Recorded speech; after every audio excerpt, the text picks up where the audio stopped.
Never don't sleep. I believe that sleeping is important. This is one lesson you will learn the hard way unless you are intelligent and reasonable enough to listen to my advice right now. It is one experience that will damage your sleep pattern for many days and is certainly an unenjoyable feeling during the days afterwards. Recently, I have slept a very minimal amount, and the feeling of exhaustion is absolutely horrible. I'm writing this as a person with experience, so please take this topic seriously. I feel like sleeping is a natural thing, and it is pretty obvious that we can't live without it. Now that we know that sleep is an involuntary action, why not make use of it well? People do not breathe heavily all day long for no reason. They breathe in a way, usually a normal way, that feels comfortable for them. Although you can't change your position voluntarily in your sleep, sleeping earlier and eating foods that help you feel better before and during your sleep would dramatically increase the after effects. I have a very reasonable experience with this idea of sleep and why I believe it's so important. After falling a bit behind on homework, I decided that I was going to spend a Sunday night working on all homework that has been assigned, including ones that weren't due the following day. I also tried to catch up on a few assignments that may have been a bit late. Music IB, for example. I knew that it was going to be a long night and I worked all the way from 10 p.m. to 3 a.m. After not feeling too tired at 2 a.m., I decided that an hour couldn't make much of a difference. Well, it did. I ended up feeling horrible at and after school.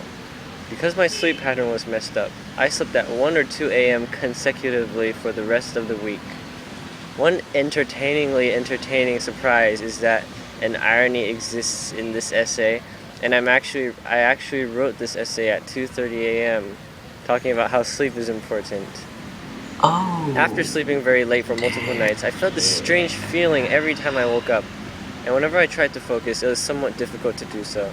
This was the first symptom of sleeping late, and that is not being able to focus early in the morning or later in the afternoon, especially without the use of caffeine to increase energy levels.